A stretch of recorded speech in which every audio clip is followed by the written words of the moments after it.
The 20-Minute Call is brought to you by SSK Industries, home of Cyprus, USA. Welcome to the 20-Minute Call, the podcast about the dreamers, boundary pushers, rebels, and champions of the skydiving industry.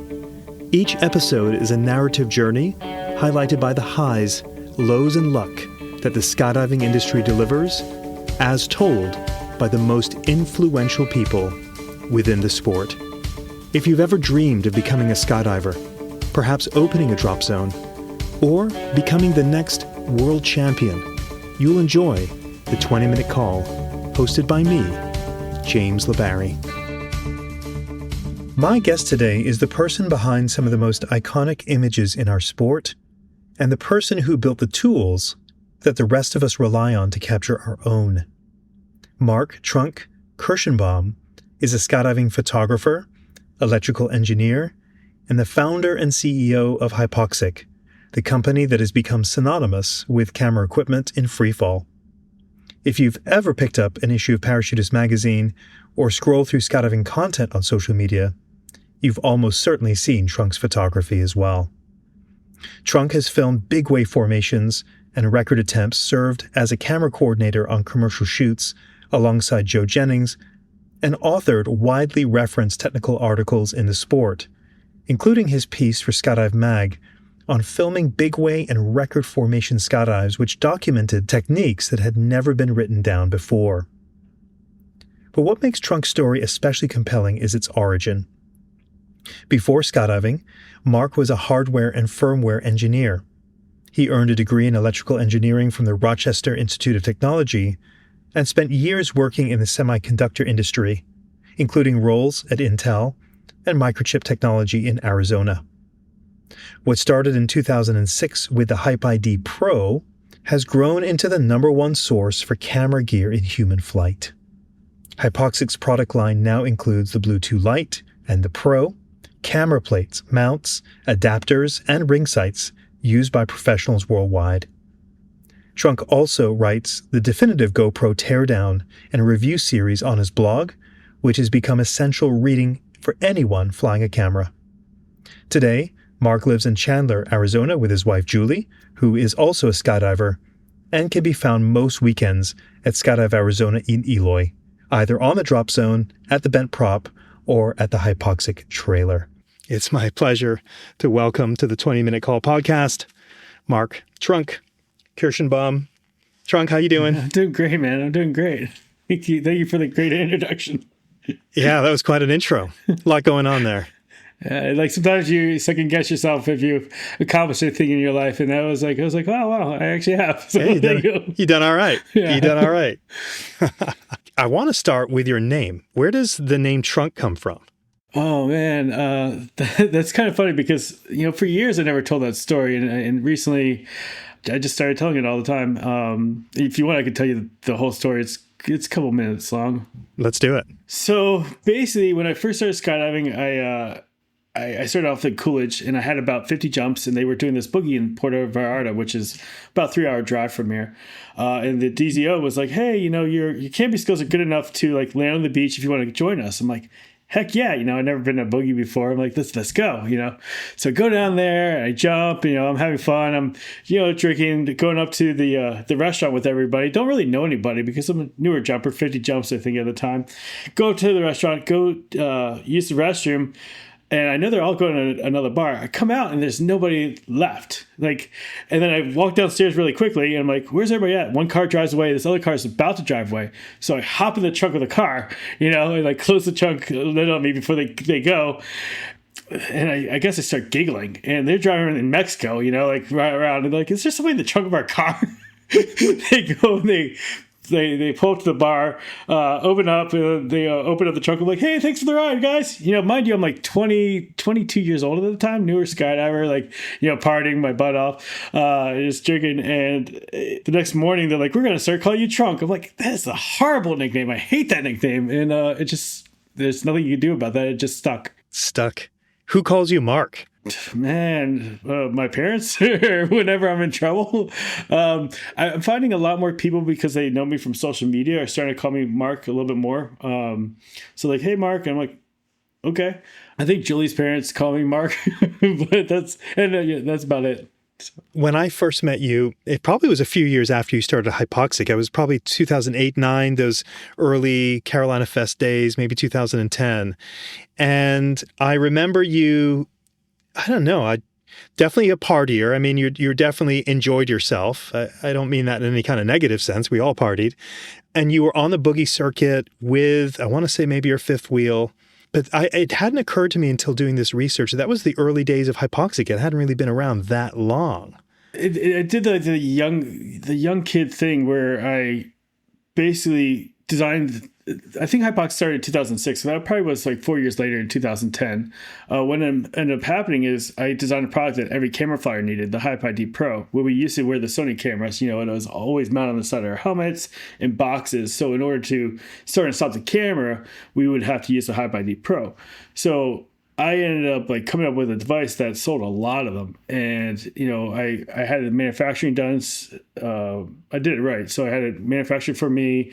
They came completely sealed up. I would go and I ship them out, and I worked at Microchip at the time. But basically, I ended up making a lot of money off of it. I was still young. I was probably 29, 28, and I'm like, I've always wanted to do the boogie tour. So I was like, and I saw my finances. I'm like, you know what? I'm making way more doing this than I am my job. So I quit my job, bought an RV to started the boogie tour, and I'm like, I'm going to use it for promotion, which is really me having a lot of fun. A kind of an early retirement. That's kind of the story of how that HypID Pro and how all that kind of transpired was, I think my whole life I was working hard, going to school, doing the whole career path, going to get a job. And, when I finally kind of got successful young, I was like, let's take a little break for a year or two, which I really wasn't break, it was promotion, but you saw me back then. I was having fun. You're definitely having fun for sure. How did this concept even come up for you to even design the HypID Pro? If I read correctly, I want to say you sold over 10,000 units of this thing, right? I produced over, I think 13,000 units. It basically was the next generation of, there was a competitor called KMI that made them back in the day. And then I knew that Sony was changing the port to what's called a half moon or D port. And so I was kind of knew how to manufacture things, and I was able to kind of jump on that, reverse engineer it, get something designed really quick. And that way there was no lag between when the cameras changed models or changed ports from a 2.5 millimeter to the newer ones. So basically I was the only person producing it. But the reason why I produced it was because, I would always screw up, so I would always forget to hit record. I'm a little absent-minded, and I needed something to ensure that my camera was recording, so that I would give the shot. And so that's where it came from. It was basically the next generation of the indicators that were already out there, but I just kind of made it better and had a little bit more functionality and a little brighter in some of the poorer aspects of the older ones. So instead of proceeding forward in your timeline, I actually want to go backwards. Where are you actually from?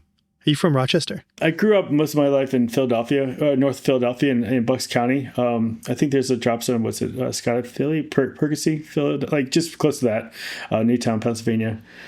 And then went to school in upstate New York, and then moved out to here. You have siblings? Pardon? Yeah, I have a sister. Do you have siblings? Yeah.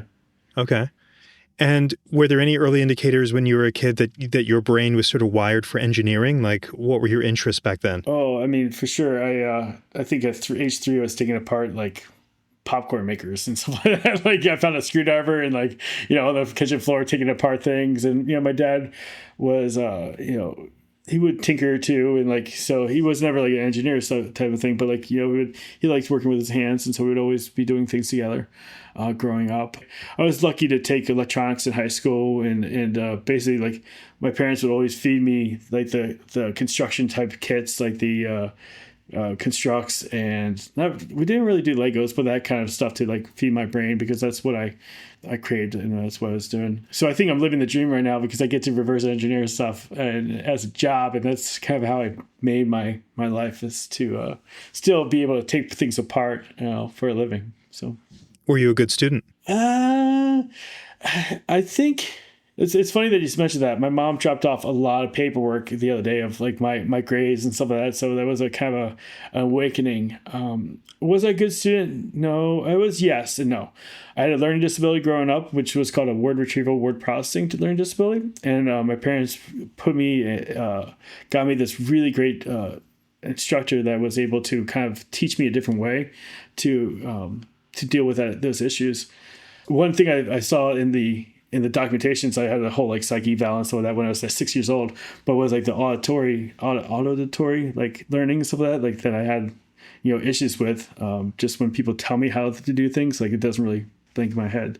But I think what that's done, because I've had all those issues, was like I've learned a different way. And so I kind of really am inquisitive and knowing how, like I fundamentally need to know how things work. And so that's why I'm always like take things apart, and like that's how my brain works.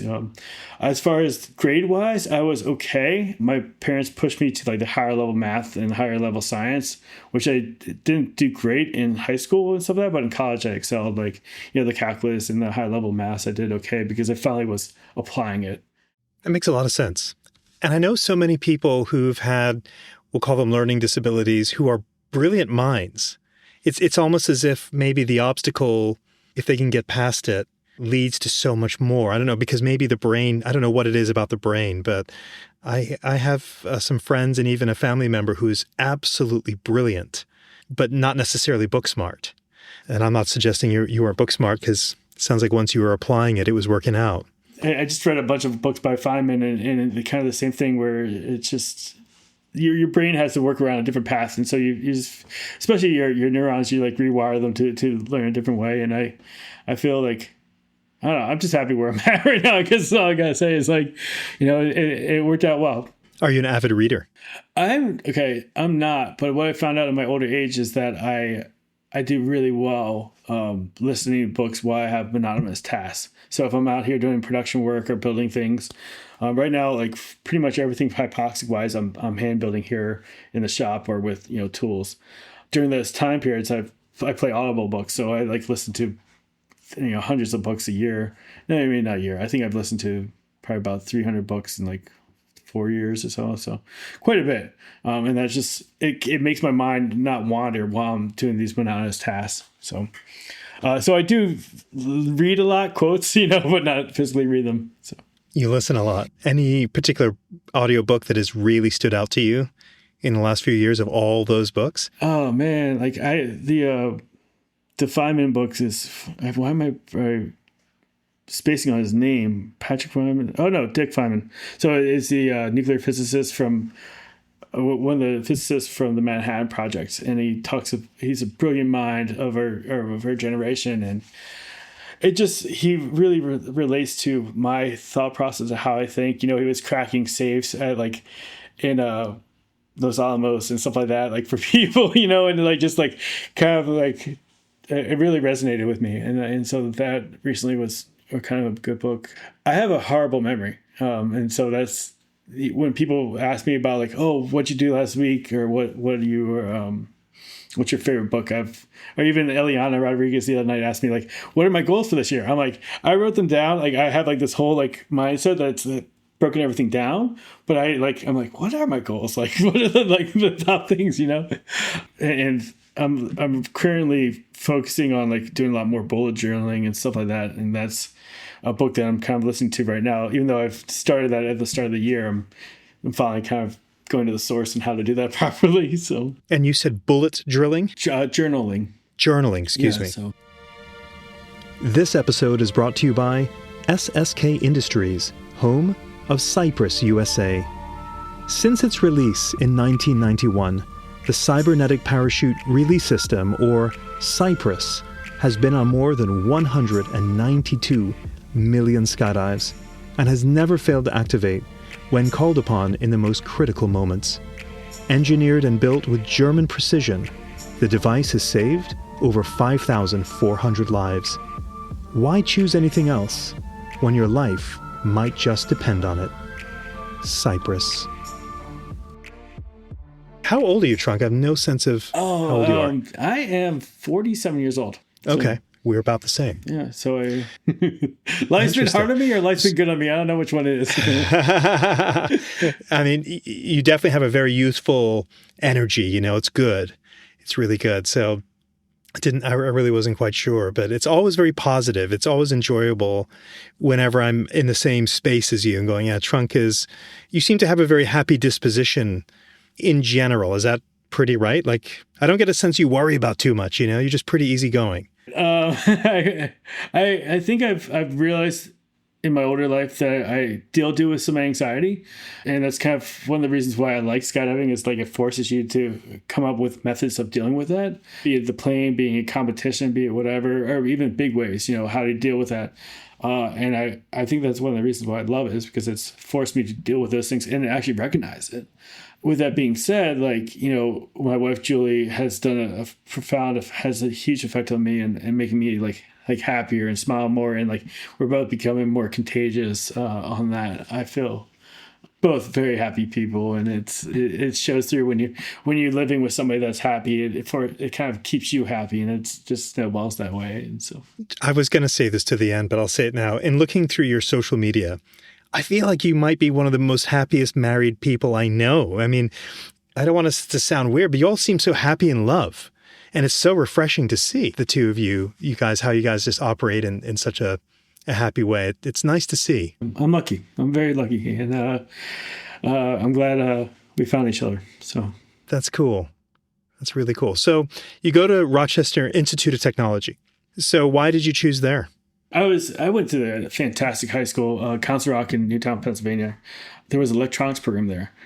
And so I was able to take 3 years of electronics throughout high school. And I was always a computer guy. You know, I started programming when I was in 5th grade or something like that, and like always programming. So I kind of felt that I knew the programming aspects of the things that I wanted to go into. But there was so much more on the electronic side of things. So that's kind of why I chose electrical engineering versus like a computer science or software engineering, was because I thought, you know, with that degree, I could pick up the programming if I needed to. From there was a couple colleges that I wanted to go to. Virginia Tech was one of those. There was RIT, University of Maryland, which was my dad's alma mater. I wanted to go to Cornell, but I don't think my grades were that good even. But anyways, I went to all three, and Rochester RIT just resonated with me because it had the most hands-on, the best labs. Like it was like people that were doing, you know, it wasn't a theoretical school. I mean, you learn the theory, but it was the people that actually put ink to paper and made things happen. And that's kind of why I chose that place. Granted, you know, it was cold winters and right on the Great Lakes, but it was worth it. And I think I got a fantastic education from that.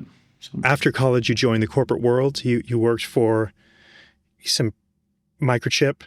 And is Intel somewhere in here as well? Yeah, so I interned for Intel up in Folsom, California when I was in college, one of my last internships, and worked for their desktop platform groups. So, but yeah, microchip, I did all their what's called dev tools, which is basically like, yeah, just nerding stuff.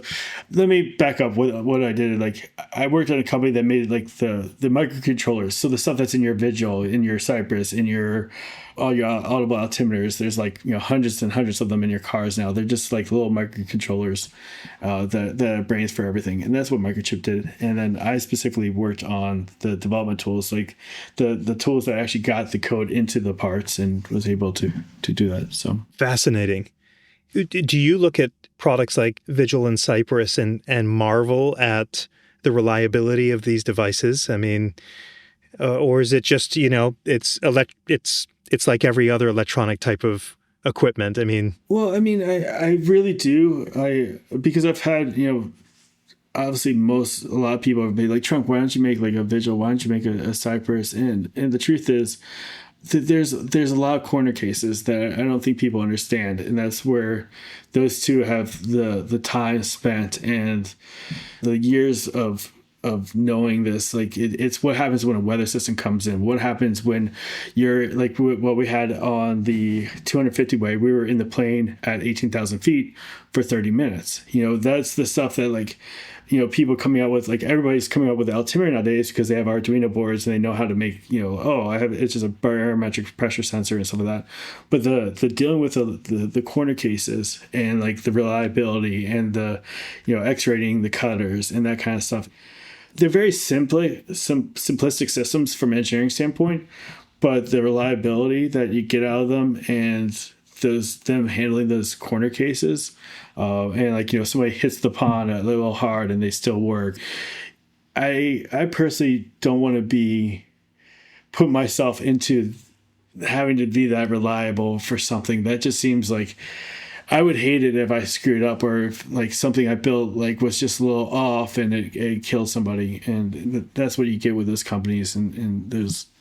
So as an electrical engineer, you appreciate the engineering that's gone on with those products, clearly. Yes, clearly. Like, they both have put the time in their reliability, and, between them. So what was the circumstance that led you to making your very first jump? So I made a jump in actually when I was in Rochester in 1998 probably. So I made a jump at Brockport, Rochester. There was a little ad in our college newspaper, and did a static line out there. So that was my first jump. And then I was like, didn't have the money for like college student. Like, I can't afford the sport. And then basically I was out here in Arizona, and just kind of like I was just kind of irritated with something. And I was like, you know what, I'm going to finally do that skydiving. So I called up a bunch of drop zones and talked to the people at Skydive Coolidge back in the day, which is now CPS TTF down here in Coolidge, Arizona. And they talked to them and, put up the AFF and had a bunch of questions, and took my time. Took definitely a couple months to get my license, but I ended up, getting it. And then. But what was it you transferred when you started working at Microchip? Were you up in Rochester, or when you took the job at Microchip, it was already in Arizona? So I had two job offers. I had one job offer in Rochester, one job offer in Arizona. I was like, okay, do I want to be cold or hot? So I moved out here, and that was the Microchip thing. So I think it was probably about 9 months after I started that I was like, 9 months after I moved out to Arizona that I started skydiving. Have you ever thought where your life might have been if you took the job in Rochester? Yeah, right. I mean, of all the places. That's crazy. Like, when I met Julie, wouldn't have like, maybe I would be a skydiver, maybe not. Maybe like, it's just, it's crazy. Like when everybody has those little, small little like roads. And I bet you most of them are the small decisions I've made in my life, not the big ones. But I mean, the big ones definitely have a drastic impact. But those little, small little butterfly effects have huge effects too. Of all the places to get into skydiving, Arizona. Yeah. I've been fortunate, like it's all those little things, like from everything, from being asked to do some of the marvelous things I've been asked to, and So did you take to it right away? I mean, after your first, was it AFF that you did, or in Arizona? Yeah, I did AFF in Arizona. I would say definitely not I did everything wrong. Let's put it that way. I started flying camera way too early. I didn't really learn how to belly fly very well. I free flew before I really knew how to belly fly. I did everything wrong. I've got to say I probably spent well over $20,000 trying to unlearn those bad habits. And that's why I'm so adamant about people trying to do things like the right way. It's because I would say, I did everything you possibly could do wrong. I wasn't the best student. I was a really good snowboarder and skier growing up. I was a little overwhelmed on it. I loved it, but like it took me a long time to kind of get the mental pictures and the tricks to be able to deal with the anxiety, deal with my ADD, like ADHD or whatever, to like know, oh, this is what I need to focus on, or I need to like teach my brain to like focus on these things. I think people back when I started didn't really know like how to converse those things to tell people like, hey, this is what you really need to focus on, or like these are like mental tricks that you would need. So, but with that being said, I think that makes me a better coach or something like that, because I know what people's brains are going through, are like, hey, listen, you need to focus on this thing, because this is the tricks that I used. Pretty much everybody in skydiving has a ADD or some form of it, you'll find out, right? More often than not, it seems to be, for sure. At what point did you make the transition from Coolidge over to Eloy? So Coolidge, Mark Hogue sold Coolidge. I don't remember what year. I think from there, like I went over to Hill Bend that he opened up, and then eventually I was just like, you know what, I'm going over to Skydive Arizona, and then basically that became my things. I don't remember what year, maybe 2008 or so 2007. Yeah. And when you made the trip over to Eloy, had you already decided to quit your job, or at what point did you decide, all right, I'm now going full time into skydiving? That was actually kind of like a lot of things in my life. I'm not a great planner. I'm trying to get better at it. I had my books, and there was like basically PayPal had like all these figures and stuff like that. I'm like, man, I don't really know how to code in Python right now, but I'm going to have one of my coworkers at my ship, do that for me. I'm like, hey, can you convert this from this to QuickBooks and like just write me the script to this? He's like, yeah, sure, I got it. Like, I'm like, I'll pay you $100 to do that. And so I think he saw my finances. He's like, why are you still working here? I'm like, I never even like kind of looked at it. I was like, oh yeah, why am I still working here? Because he saw my finances. I was like, oh, okay, yeah, you know what? Maybe it's time to think about it. At that time, I was also doing a long distance relationship, and I wanted to spend more time with her, and all. So I thought, oh, I want to do the boogie tour. I want to spend more time. Like, it was all like kind of all at once. So when he asked, why are you still working here? It's because of the revenue you made on the Hype ID Pro. Yeah. Is that right? Yeah. That's correct. Wow. I mean, think about it. Like it was crazy, like a lot of people are doing nowadays with like kind of like the home based factory where you can get something, you design something, you come up with all the design modules, you get it manufactured, and now you have a very lean business or manufacturing business. But I think in 2008 that wasn't really, not many people did that. There wasn't really Kickstarters. But like, most corporations that do what I do have a lot of people, and it's always kind of more or less been me and maybe a person or two. So I've always ran pretty lean. So when something takes off, it's good for me, How are you able to scale it though? I mean, if a product does take off and there's just one or two of you manufacturing, how do you keep up with the demand? It is easy for me. It does take time, but you can turn it on to manufacturing. You can't go and have somebody manufacture the products. I kind of got, with COVID, what ended up happening is you had to buy a lot of semiconductors in order to, if you had a design, you're like, okay, you had to buy like all your semiconductors. So the issue right now is I have a lot of semiconductors still that are like, quite expensive. We're talking about in the $15,000-$20,000 range of inventory that, for me to have somebody manufacture it, I would have to send that inventory somewhere or overseas or whatnot. And then you had to pay import tax for that and export tax. And it's just like, so like right now it makes sense for me just to manufacture that stuff here. There's a couple of things that I'm playing with to get more manufacturing, just so I have a little bit better quality of life. I'm trying to bring some people on board just to help me out with some of the production stuff right now. So you mentioned quality of life. Is it what you're saying is you're working a lot of hours building? I don't mind. I love the reverse engineering, so I don't mind spending a lot of hours on that. It's the production stuff that like definitely gets tedious. Like I said, with the Hype ID Pro, I would like take it out of the box that was already manufactured and put it in another box and ship it out. When everything you're building is yourself, it definitely, it's a little more taxing. So it's just something I'm working on.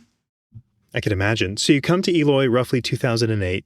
That's like Airspeed, Craig Girard period of time where those guys are crushing it. Is that the scene that you were walking into? Yeah, like Omar was still out there. Shemi with the Fly Girls or whatever they were, the squirrels. Sugar gliders, I think it was. Yeah. I was asked to like help with a video for like, the Head Down record in 2010. Like it just kind of, it was a cool place to kind of start up. Yeah. So the Arizona Airspeed days. So what's it like now you're full time in sort of Eloy Chandler? What about that community just fits for you so well? I just have a good group of people down there. I film big wave stuff, but I still like I grew up kind of being the free flyer guy. So like I'm both groups. It's a good group of people down there that everybody's I think I don't know, man. Like I'm blessed with so many good friends that are always willing to help a hand or, giving me smiles and stuff like that. And like, I also like the fact that we live about 50 minutes from the drop zone. So like we have a trailer that I still have that old trailer. So like there's the trunk that like kind of gets stuff done up here. And then there's a trunk that can go down there and, hang out with friends and stuff like that. How many days a week? I mean, what our guests cannot see is that you're in your shop and lots of cool toys in the background here and pieces of equipment. And that's in Chandler, correct? Not in Eloy. So how often are you actually getting down to the drop zone per week? It depends. Like, next week I'll be there all week just doing like a contract, and then I'll be there for 4 days, like doing team training or, we did a big wave last week. So I'm there quite regularly, but we're trying to come home after some of the shorter days just because there's not much to do down there other than drink. And we haven't been drinking for over 100 and something days now. So we've, trying to find other outlets and then just stay down there. Okay, we have nothing to do. Let's go to the bent prop and have a beer, which I think has actually increased our quality lately and made us a little bit better off. Do you mind sharing a little bit more why you've made the decision to stop drinking alcohol? Really, it's my I don't know. I like definitely been doing it too long. It kind of, I felt like Julie and I were having a little bit of like, we would have drinks and we'll be on our phones or like, and it just wasn't the best thing for us. My liver levels wasn't the best either with my doctor. So I'm like, he's kind of like, he's the doctor for all of us, like all the skydivers. And he's just looking at you. He's like, he knows that you've been hanging out with the band prop too much. He's like, maybe it's time for you not to drink more. So it's, I want to live a long time with my wife and enjoy it. And so, what's surprising, though, and it's funny because there's so many people in skydiving right now that have stopped drinking, which it's amazing. Like, you'll see it nonstop. Like, a lot of the big names have stopped drinking. And I'm just finding, like, the amount of stuff I'm getting accomplished, and, like, the clarity of my brain, even... we would only drink in Eloy. We never really drank up here in Chandler. And even that, like, the Monday mornings, like, you would slow start to the week, which would lead to Tuesday being slow. And so it's like, I'm just finding like I'm probably at least 3 times more productive, maybe 4 times more productive. Like partly because I think a lot of my stuff is mental. And so when I'm not have a real clear head, it really kind of degrades with what I'm doing. And it makes me more anxious. It's definitely trending where more and more folks are just finding they feel better, not necessarily even having a problem with alcohol, but they just feel better as a result. I mean, it's such a built-in part of our sport too, right? After a long day of jumping, everyone has a few drinks and sometimes that can lead to many drinks, through the course of some years. So yeah, that's cool. I appreciate you sharing. I know Skydive Chicago has done a really great job at having a lot of the mocktails at their bar. Even here in Eloy, they're having like the liquid deaths and stuff like that at the bar, so you can still hang out and all. But it's definitely a lot of people are realizing that with drinks being whatever they are a piece, it's jumps are $35 or whatever. Drinks are something like it gets expensive. This episode is sponsored by SSK Industries, home of Cypress, USA. Since 1983, SSK has served the parachuting industry, and today they focus on Cypress sales, service, and support in the United States. Learn more at sskinc.com. So you've been on some really cool records. I mean, I'm not going to be the guy that asks you what's your favorite jump or anything like that, but is there a jump when you reflect going, man, that in particular was extra special? That was a cool thing to be part of. Julie finally got me to log, and I started logging about 3 years ago, because I really, like I said, I have a horrible memory. So I've, people be like, oh, you remember that? And I don't. It's just really unfortunate. So when people put me on the slide that say like, what's my favorite jump? I always have a hard time with that. Like I always like, what was it? Like there's definitely been some cool ones and cool experiences, like be it like cars or even with your buddy Jorge, like, pushing up the poker table, jumping with him. We did the Space Cowboy, being part of the NVIDIA set. I think my first world record with the That's probably my second world record. But the belly big wave TBS world record we did 100 and I don't remember what size it was, but being part of that team was pretty special to me. Like being actually part of that record. Man, there's just That was the total break sequential. Was that in Eloy? Yeah, in Eloy. So we've done 2 now, and then we're doing a third probably in November. I know the team, being in Norway with my wife doing winning Worlds last year, or not winning, we got third in Worlds for 8-way. That was, and like just how much work we put into it, that was really special. When I proposed to my wife, like just doing a BFR afterwards, that was fun. Anytime I get to jump with Julie too, like we did team training with that and like doing like freestyle. That was always a good time. I just say they're all special, so. Julie's name has come up a lot. How did you all meet? Oh man. I think, where did we meet? We met, originally I met her at Couch Freaks many, many moons ago. When I remember taking a photo of her and I saw the photo, like, I'm like, oh, this girl's pretty cool. And then, we met at a CIS event and then like another CIS event, like a CIS event in Eloy, a CIS event in Chicago. And like, we started talking and just got to know each other better and better and then started team training together. And then our relationship grew over the years. And then, finally we started dating and, the rest is history. But it's a really, I think because we had those many years of our not like platonic relationship that it really grew into something very strong. So. Super great. Tell me about when you were on your records. What headspace are you in? Because there's pressure, right? Like you're the guy that has to document the thing. And if you screw up, that's a problem. How do you approach it, your mentality in the plane to be sort of present and knowing, or do you even have any nervousness or concerns at all? Of course I have nervousness.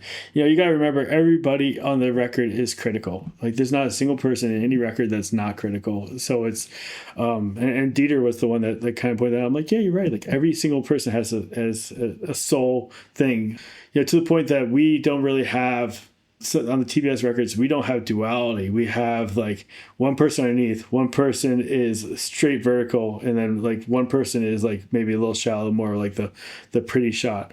But everybody is critical. So as far as what you do for these things is you need to practice and you need to be able to have a almost a checklist for your gear, which is the kind of the first thing is like, it doesn't matter which way you do it, but like your gear, like my rig's on great. Like I know my EPs, like my handles are good. Like my wings are connected. My dive loops are connected. Your camera's all set up. You're double checking everything in the plane. Like, your oxygen is all good. Making sure that you have proper flow. And then knowing what altitude you're going to put your helmet on so that if I put my helmet on, my goggles are not going to fog up. Or if I put it on too early, my goggles are going to fog up. And like knowing how to deal with stuff, knowing how to use the O2 to clear them if you need to. But just kind of having this checklist or this methodology that you're not going to screw up. Knowing that, like personally, I know I want to put my camera helmet on like a little bit before the 2-minute call so that when people get up, I'm not dealing with that stuff. And one of the issues that a lot of camera flyers have is when we put our camera helmet on, like the camera helmet actually crushes up the oxygen because it's so tight on our head. So like knowing how to deal with that and like what your procedure is, and then knowing that you're going to end up opening the door. So like basically like I have in my dirt dive everything from putting on my camera, like my checks, to putting on my camera helmets, to opening the door, to my exit, to that.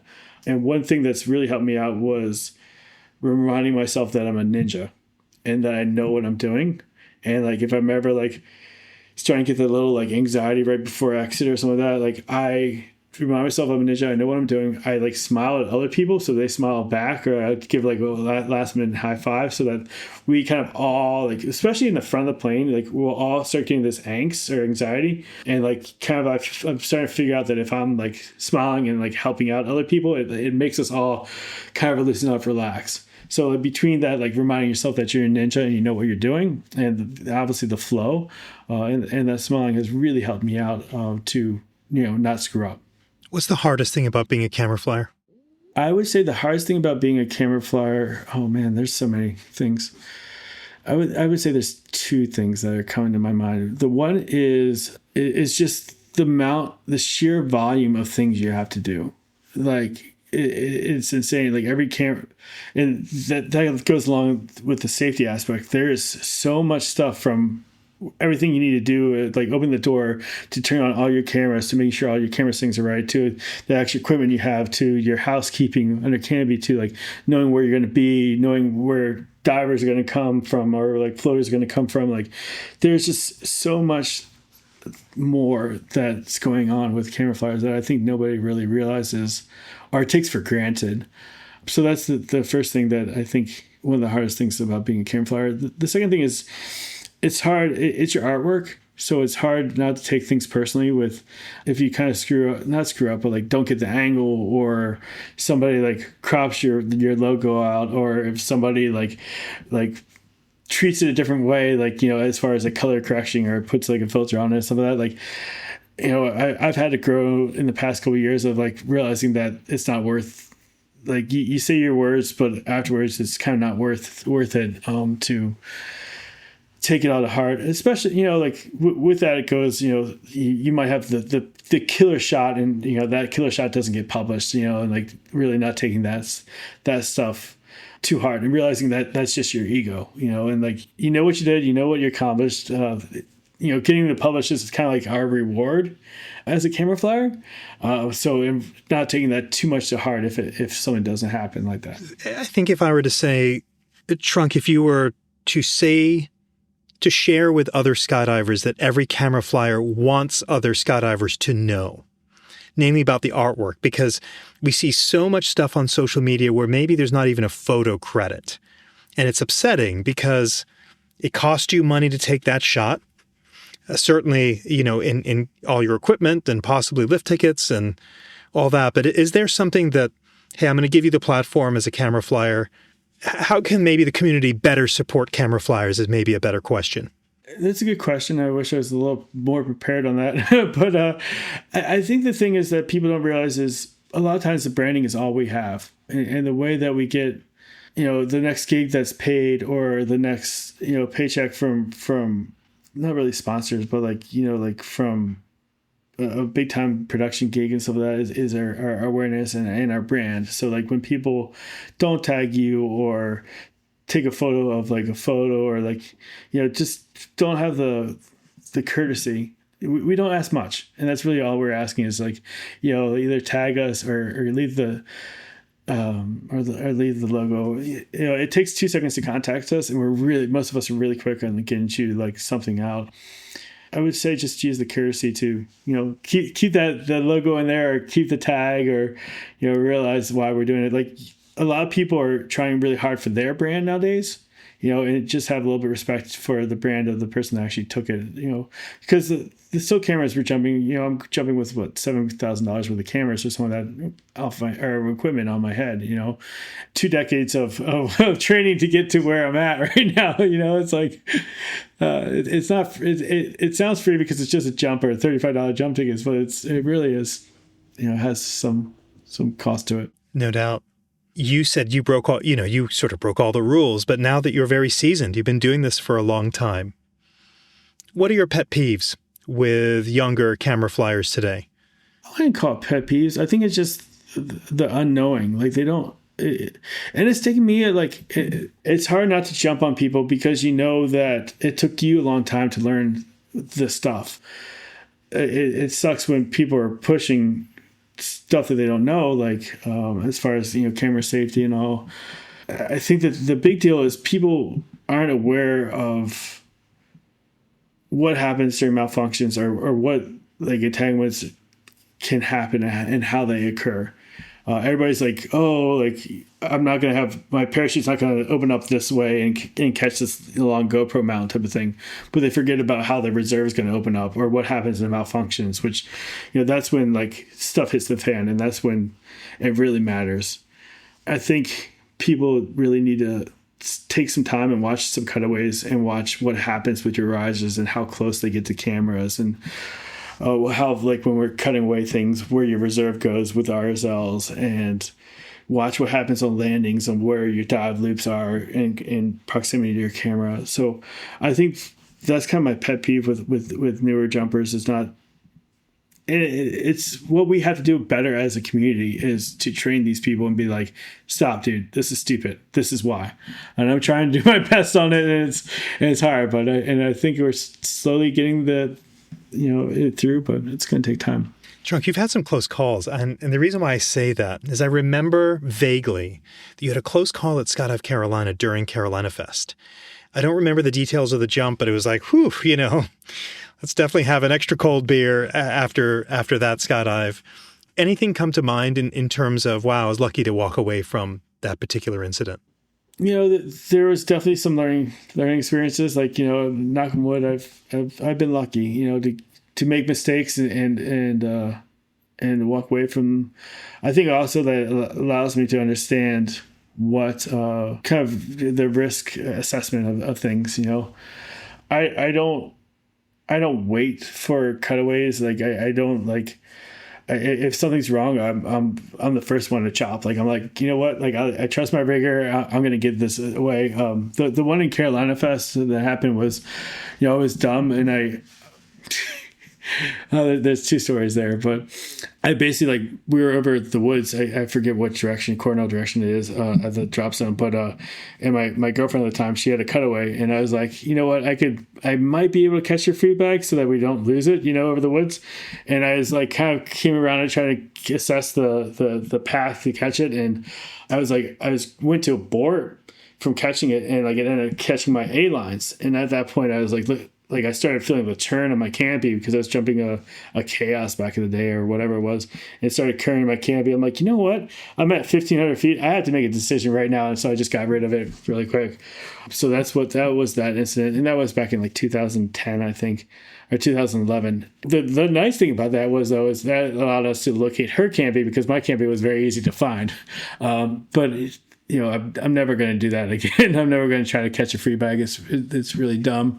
That was old school Trunk. This is Trunk 2.0, the more seasoned, wise one. Yeah, it's learn from my mistakes type of thing. Not make the same things. Because I've seen people catch the free bags, and I saw somebody do it at very low. And it's just, there's no point because it would have landed right in the drop zone, type of thing. But I'm lucky to have made mistakes and learn from them and try to teach other people because I've been that idiot, 20-year-old or younger skydiver that thought he was invincible. So I saw your face show up quite a bit in Space Cowboy. Oh, yeah.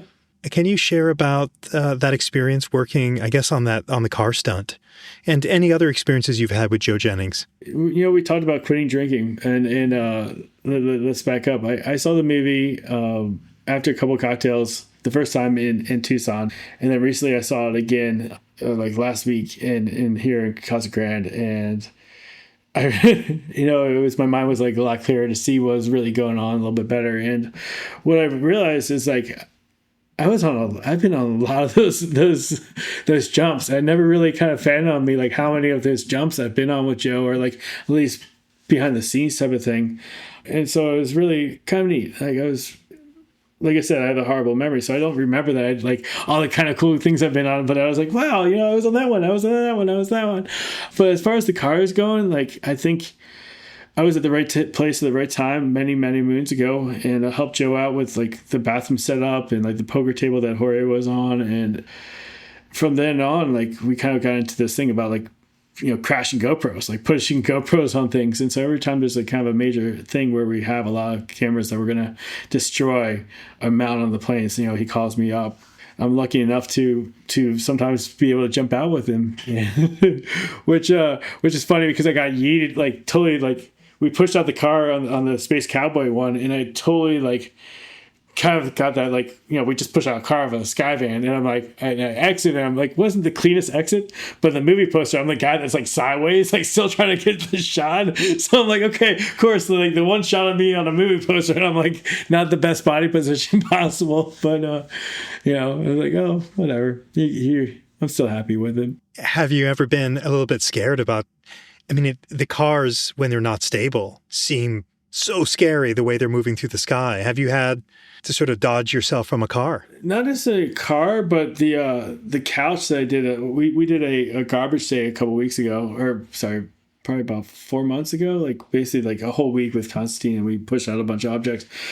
And I've started to do like some of the things that Joe does where he holds on the hood, but I held on the hood, like the couch, and it teetered over to me. I'm like, oh, this is how I'm going to die. And like was able to fly out of the way really quick. Yeah, that was, I wouldn't say the closest call, but that was definitely like of course you start feeling some of the stuff like spray off at you, when you're above them. Like you'll feel, you can't be above them, but like sometimes you still getting like the airstream. Sometimes you get like all the dust from the last car was pretty awful. So I interviewed Joe some time ago, and I couldn't get over how humble of a guy he is. Have you found that working with him? Am I portraying him correctly? Joe is a great guy. He's talented, man. Like if people ask you like, how do you get good at videographer, like videoing? You shoot freestyle or you shoot sky surfing, and that's like how he got it so good at what he does. And he's a humble guy. He's not a sky. That has to be said about everybody in Eloy. Is like they're some of the best in the world, and not a single one of them is a cocky like sky god that you would see at some other maybe smaller drop zones or whatnot. But like it's just, I think it's because everybody is so talented that no one is in a spot where they can be cocky and push other people down. And Joe is, he's just great, very talented guy and very kind. If you're a DZO or DZM listening to this podcast and you're not using Burble, I've got a question. Why not? If the reason is price, what's the cost of your time?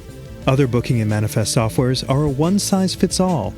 Burble was built from the ground up by a DZO for DZOs to maximize efficiency. Now, isn't that nice? There's no software that compares. Choose Burble. Let's talk about Hypoxic for a moment. What's the thing you're working on now?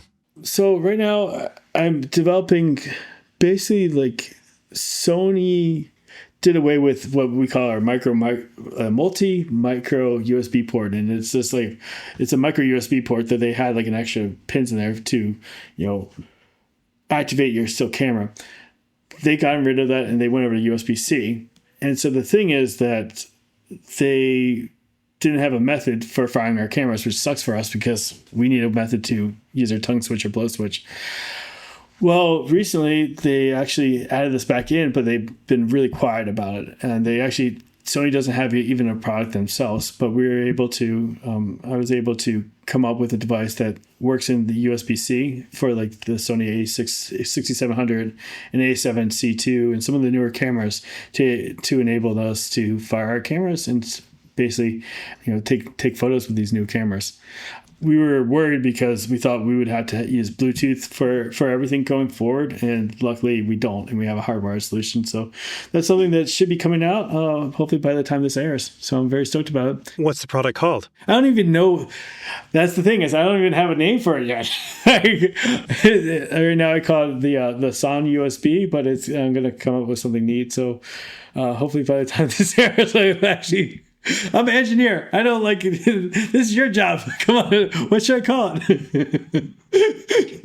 Chunk, you're a very good marketer. One thing I observed when we were all last at PIA is the last product that you had, probably the Blue 2. You took pictures with that sticker with everybody, like everybody.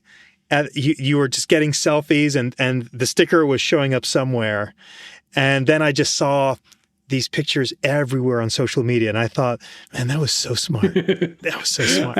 You say I'm smart. You know what you're doing. You say I'm smart, but I don't, like, the problem is I don't do any planning. I just like, let's do this. Well, it's worked out for you. Thank you. I think Craig Gerard always says, like, it's part of me doing better, but I'm always never like, not happy with what I'm doing, but like I'm never like that was the best of something. I'm always like I could always do better, and I think that's kind of the engineering mind, So when a company like Sony comes out with a new port or camera, is that like, oh man, that's going to make the product that I had there sort of obsolete with this new change?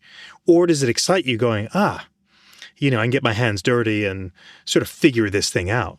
I think it excites me, and the reason why, I guess yeah, A, I can get my hands dirty, and B, like a little bit of a marketing thing is, or a sales thing is, because I'm typically very good at reverse engineering stuff. Like I'm able to get stuff out before I'm the one that people steal the prior art from. Like I'll create something, and then like you have all these companies that are like, oh, I'm gonna buy one of his, and because he's figured it out, and then they steal it.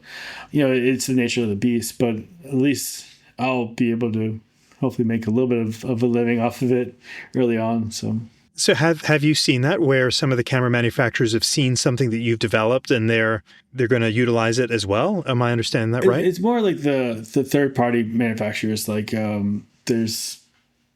was like I don't even remember the names, because they made a Kickstarter that was based upon our kind of turned on thing. And then obviously the switch in the technology for these USB-C is going to come out more and more. But if I could get it out fast enough, like, I should be able to, at least make some good cash starting for being the first one out. So how have you been able to avoid burnout? Oh man, I definitely get burnout. I've gotten burnout. I thought I was pretty burnt out after our Worlds, like after the 8-way training last year. I think the last thing I wanted to do was jump. We just did a camp with Airspeed last week or 2 weeks ago, and I had so much fun doing that. And like I think again with like having the clear head, and I just had a hoot. And then I'm like, you know what? They had a boogie this weekend. I'm like, I'm gonna fun jump, and I'm like, I paid my registration, I paid my jump tickets. I was like, I jumped with all the organizers. I did angles, I did free fly, I did belly stuff. And so, kind of in the up back again. But I definitely had burnout where I was over it before, and picked up other stuff that's speed flying or do whatnot, or just stay away from the drop zone.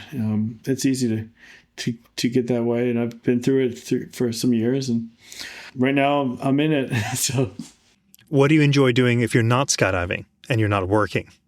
Well, that's funny. I don't know, man. Like I obviously I cook a lot. I'm starting to run a little bit more. I really wish I speed flew more in paraglide. I really enjoy that. It's just a little, I'm making excuses, but it's about 5 hours for us to go to a good place to do it. Yeah, we hike a little bit here and there, riding our motorcycles lately. So, it's funny. I don't call reverse engineering hacking, so work. Sorry. So I really enjoy just tinkering, like building stuff. Even if I'm not working, it's not work for me. It's just fun. So I will say your shop. Like when I was a kid, I used to pretend that I was an inventor, or that I would put different things together to make a special super solution or whatever. And I feel like when I look at your workshop here, like it looks like it would be a kid's dream. You got lots of very cool toys and all that. Is there a piece of equipment that you don't have that you would love to have? Of course. I think there's a lot of equipment that any guy in my situation would love, but it takes a lot of real estate, like from like CNC machines and like huge laser cutter. I only have a little small one. Newer 3D printers, like plasma cutter, water jets. So like basically like, my goal all along has always been like kind of the new age Renaissance man, is to become something that I just want to be able to build. I know I could build whatever I want given enough time, and resources. And so just tools to me, would help me make that happen. So if I win the lottery and have a huge warehouse, I'll get all these awesome tools. But I ask all of my guests this final question, Trunk, and that is, tell me about a crossroads moment in your life where, had you not met somebody that changed your trajectory of your life, or had you not said yes to something or no to something, maybe likely you and I are not even speaking today. Is anything that come to mind? I mean, there's multiple things. I would say probably the biggest one was my electronics teacher in high school. Was obviously like the one that kind of set me onto this path. There's so many crossroads in my life, be it like the lady that she wrote her thesis on my learning disability and how we circumvented that, to the my electronics teacher, Mr. Clark, who got me on the road and to focus on electronics, and to kind of got my mind on something that I really enjoyed doing, and to Julie, to keeping me happy, to I don't know, Doug Barron to bring me on like the big weight camps. There's just, to Carl Meyer, who convinced Skydive Arizona to send me to Couch Freaks, where I met Julie for the first time. So there's just, so many of these little like butterfly effects that have made my life what I feel like right now a great life. And I'm very thankful for where I'm at, and these little things have made it happen. Trunk, what I love about this podcast is you and I we know each other, we know of each other, but we don't know about each other. I know the general narrative of you, but not all the details that make you who you are. And I've really enjoyed this conversation so much. It's nice to know, sort of go beyond the jumpsuit a little bit and learn about more of who you are. And I think about the tapestry of skydiving and all the different personalities and colors in this tapestry that make skydiving so special. And you are definitely one of those guys. You are always been a lot of fun to be around, and it's just always very enjoyable. You make skydiving better. You make people around you feel better. So, yeah, man, thank you for the way you operate. It's refreshing. Thank you very much. I really appreciate talking to you today. And, it's been good for me to like kind of putting things on paper, or like not paper, but like verbalizing, like, it made me feel better for the journey I've taken. So thank you. Very cool. Thanks for your time today, Trunk. You're welcome. Thank you. Many thanks to our title sponsor, SSK Industries, home of Cypress, USA, for supporting the 20-Minute Call. If you enjoyed this episode, please hit follow or subscribe on your favorite podcast app. And if you want to support the show further, support the companies that support this podcast. Until next time, blue skies.